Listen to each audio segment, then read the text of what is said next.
When this stopped even resembling a normal day.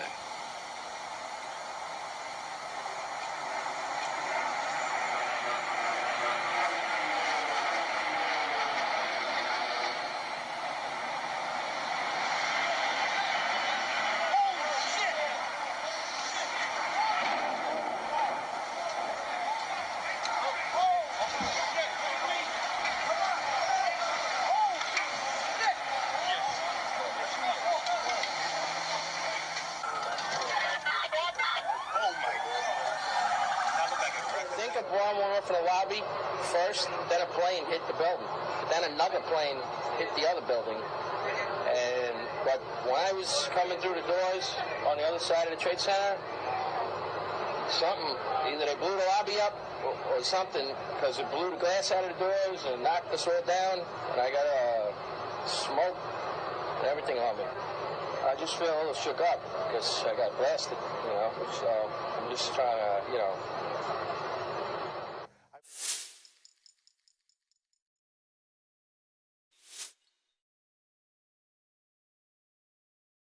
I was in a classroom in New York teaching in Newburgh, New York. I was a sophomore at Connecticut College, and I remember this panic. I was actually in French class, and suddenly these voices were booming in the hall. Turn on the news, you're not gonna believe it. And at first we thought that it was like a gimmick, like it was just a lie, like a staged thing.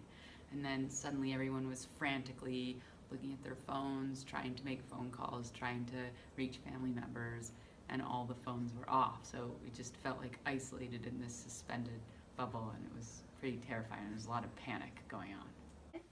Well, I was in Florida, where I grew up. I was in elementary school. I was 8 years old. I believe that's second or third grade. I actually don't remember.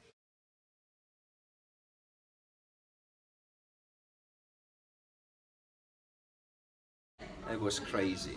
That day was crazy. I saw a lady coming in the hallway, another teacher, "We under attack, we under attack."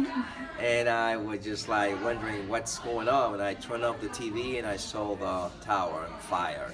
Yeah, it was crazy. I mean, I was pretty traumatized.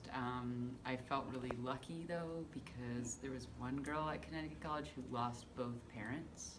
Wow. They both worked in the building, so. And then like one of my best friends, she was going to NYU at the time, and her apartment building was affected. Like she had to evacuate because there was like dust in the air. So I felt really blessed that I wasn't directly affected by it yet. Well, I wasn't really affected by it. To be honest, I just recall being really confused. My teacher didn't say anything, and like school was just let out early. So mostly just confusion was how I felt at the moment. Yes, my wife, uncle was there, and one of my best friends too. That friends invite me that day to be there with her. So the family, it was supposed to be me, my wife, my kid with the friends, and they couldn't find a seat, and this is why I'm still here. Well, yes, so my step-grandmother was on United 93. It was the plane that was hijacked and crashed in Pittsburgh, and she was on it. So that was, yeah, that personally affected me. No, I did not know anyone in New York at the time.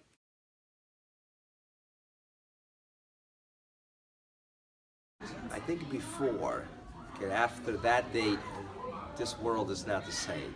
I mean, that's a bit of a controversial subject. I fly a lot now, and they are a lot stricter with, going through security.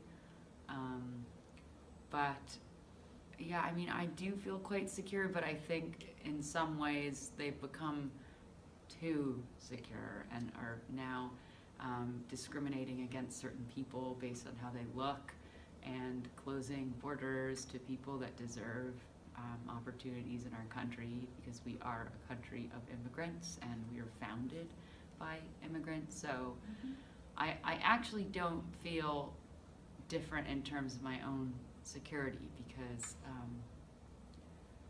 I mean, I feel empathy for people that are being